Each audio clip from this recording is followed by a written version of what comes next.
ทีแล้วมาดูสะพานหน่อยหนูรอพี่อยู่รอพี่หน่อยแล้วกันไป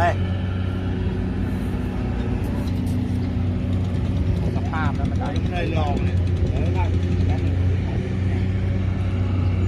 ประธานยังไงท้องไปนะร้อนเลยงานจริงอันนี้ตกน้ำเดี๋ยวผมไปซ่อมนาทีแล้วเนี่ย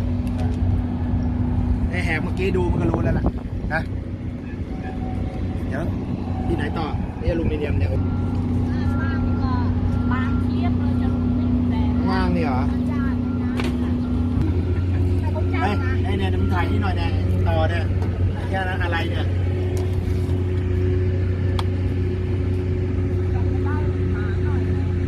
มันโลไปเยอะใช่ไหมแล้วต้องรื้อใหม่หมดเลยทำงานประธานก็มาดูเอง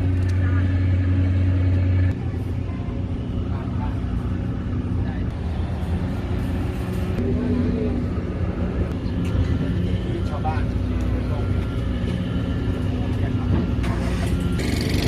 สมัยก่อนมีลูกวัว